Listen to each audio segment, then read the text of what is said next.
Hello, and welcome to the WISEST STEM Mentoring Series, learning from the women that inspire us. This series will be comprised of 5 segments, taking you through different topics like the challenges of pursuing STEM, schooling experiences, and general STEM career advice, just to list a few. If you pledge to participate, or your teacher pledged to participate, you will have received a corresponding worksheet. If not, send us an email at wisest.outreach@ualberta.ca and we'll get it to you as soon as we can. Without further ado, we're going to be listening in on diversity and the awesome things about STEM.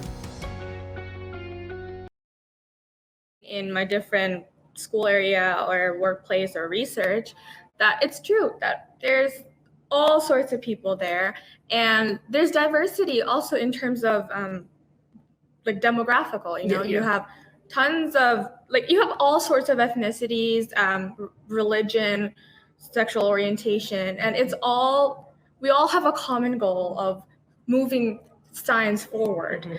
I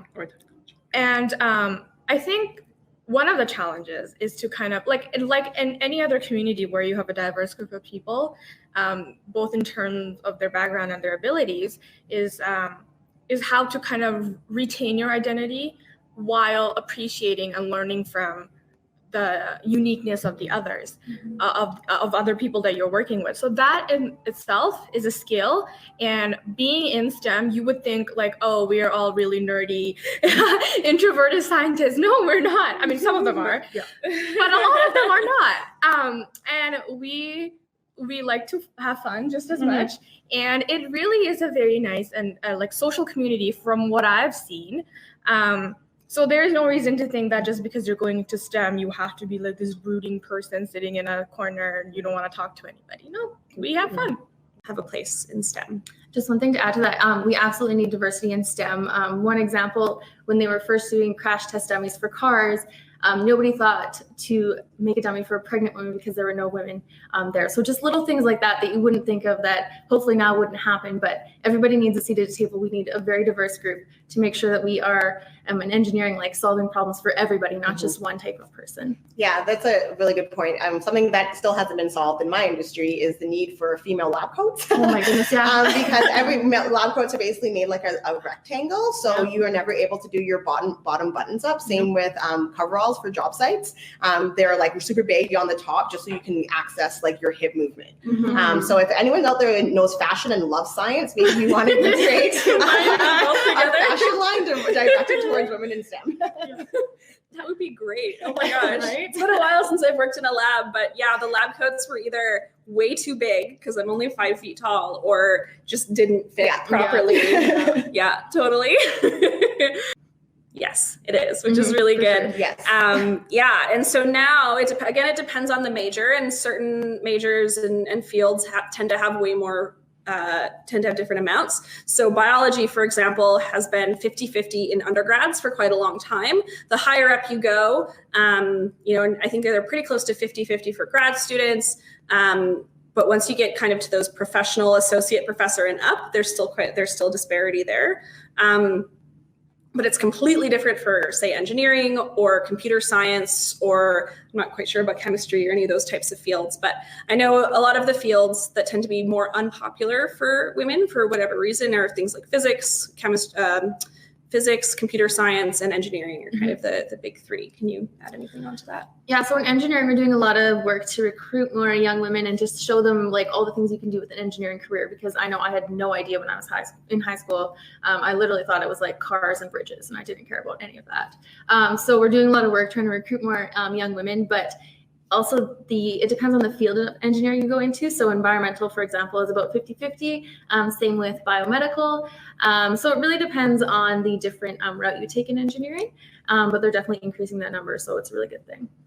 Yeah, I'd have to say the same for chemistry as well. It's pretty specialized. It's much more of a smaller knit of background.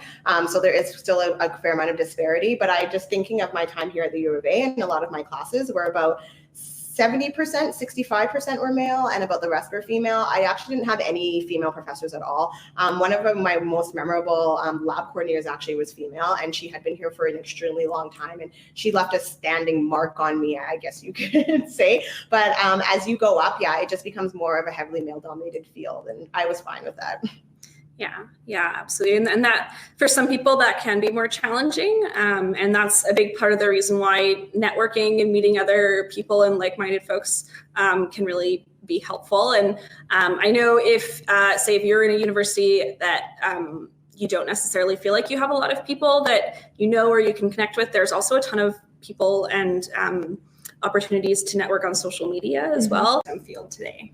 Miranda, let's start with you again. We'll mix it up. I always loved puzzles. And so I like that my day-to-day work is essentially large-scale problem solving and figuring out science puzzles. So that's what I loved about research. And that's what I love about science, because even when you finish the puzzle, there's always another piece to build or another bigger puzzle to take the first one to make it better. So Awesome. Yeah, absolutely. Yeah, so similar in general puzzles, but especially for structural engineering, I really like being able to see using like math and basic principles to make something real life, like useful. Design a building. It's cool to like drive around places and be like, I designed that building. I did all the math to make it get there. So that's really rewarding. That's pretty cool. I think for myself, I just love the diversity that really comes in the STEM field. Like you sit here and you see like all of us and all the different backgrounds, but there's like this central, I guess, like silver thread that connects them all. And from like starting out in chemistry and then kind of being out in the workforce and kind of realizing like the little bits and pieces of how it all fits together has probably been my most exciting part. I love patterns, and I just kind of noticed all the patterns. So we're all science geeks around you. Okay, well, I have to, so I like to think, I'm not claiming any credit for this, but I like to think the people that come through my classes, I don't maybe do the most direct work in terms of STEM, in terms of producing things, but I like to think by passing along the information I have in my classes. And full disclosure, Quinn's taken my classes, so she can tell you whether it works or not. I like to think I either, make them think about, what's out there, all that sort of stuff. But the other interesting thing is through the research I do in the lab, even though it's an animal model, we've actually been able to take some of our findings, and a collaborator is now doing human clinical trials with some of them. So hopefully, though it usually takes anywhere from 5 to 10 to 15 years, depending on, we'll actually see some of the results from our work being actually out in the clinic in maybe a decade's time, because there's been some interesting developments. My work, especially in my neurosurgery research lab, that work is it's very hands-on with people. So any results that we have, it will directly affect those people, but it's a very small subset of patients, right? So it's patients who have trigeminal neuralgia, which is a neurological disorder. It affects mostly unilaterally, so one side of your face, and you've got these shooting pains and you don't know why it's happening. Most of the time, it goes away with medication or surgery. About 20 to 25% have it returned after surgery, and we're trying to figure out why that happens and whether before surgery we can predict who will have the pain return and who will not. So yes, it affects a very small population, but I think it's a huge impact, because even if we can alleviate that daily pain for one person, it's a huge contribution. Because those of us who don't have it, we cannot really imagine what it feels like, that can't even smile or chew or eat properly because your face is in such excruciating pain. So we've got a paper and it's on its way to publication, and it has some really interesting findings, and a lot of it can be related to other neurological disorders such as multiple sclerosis, and that's another avenue that we're thinking of exploring. As for my job at Neogen, it's very direct, we provide really a lot of information to farmers and other people in the agriculture and cattle industry about which type of animal is best for what. So genetic analysis can yield information such as what kind of meat, like what the quality or the texture of the meat will be, whether there are any genetic abnormalities that might affect the consumer. So it really is about food safety and safety of the greater population. And Neogen is a worldwide company, so we also have meat exchanges and data exchanges with Australia. So it's not only localized within Canada, it's also international. Very cool. How does the work you do currently impact the world around you? Thank you for repeating the question. So actually one of the things that I love about my field, biomedical engineering, and especially the lab that I work in, is that it's very focused on application to real world problems. So a lot of what we do is really driven by trying to get things into the clinics and being used by people. So for me specifically, I've been working a lot on methods for assessing prosthetic device technology, and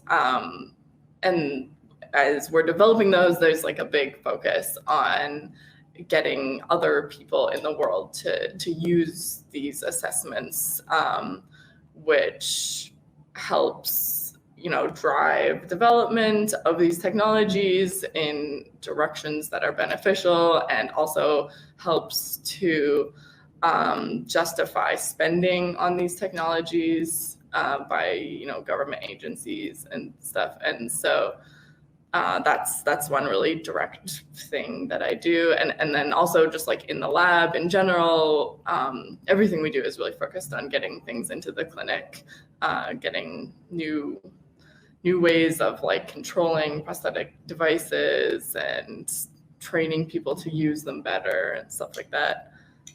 It should be noted the lab Quinn works in is very cutting edge for upper limb prosthetic development. It's really one of the ones at the forefront for looking at control. It's a very cool place to work. I wish I worked. Like most about your job? I like that my job is not the same thing every day. So my first job out of university was working at an analysis lab for a major oil company, and a lot of it was just like day in and out testing. And I learned 40 different types of instruments really well, and standard testing methods really well that I've used in my current job, but it was the same thing every day, or like just pushing buttons and just testing and analyzing. Whereas at least now, because I'm back in research, I have to think a lot on my toes. A lot of my day is troubleshooting and helping people solving problems and putting out fires and all of that. So I'm actually like the diversity of it all. Very cool. Yeah, same for me. The one thing I really like about research is that I am working on a real world problem. So we have a big environmental problem, and we're solving that. And it's really unique because it's never been done before. They don't have a solution. So I really like being a part of that. And it's going to have a big impact, hopefully, when we solve it. So I really like being a part of that. Yeah. Very cool. For me, I really like seeing students get excited about STEM and get excited about those types of things, because I still get really excited about it. I think I shared something on my social media today. There was an astronaut like taking honey in outer space and like the different ways that honey moved in outer space, and I was like, oh, that is so cool. and I got really excited about it. And so I think seeing other students and other people get just as excited about it as I do, and kind of instilling that excitement. Because again, that's kind of how I got into it, right? As I went to this summer science camp and I realized that this whole world existed and that other people got really excited about these types of things, and that I wasn't alone in that, which was a huge thing. That actually was a huge thing for me at university, because in high school, I don't think I knew anybody who was interested in the types of things that I was interested in. I felt like I didn't know anybody. I felt super lonely. I was bullied. It was awful. And then as soon as I got to university, like this whole world opened up, and I was like, oh my God, there's people like me. There's so many people like me out there. This is crazy.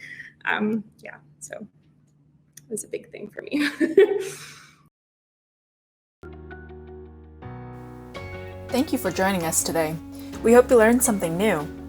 If you have any questions you'd like answered, send them over to us at wisest.outreach@ualberta.ca. We'll try to answer them in our Q&A segment on Friday, May 15th.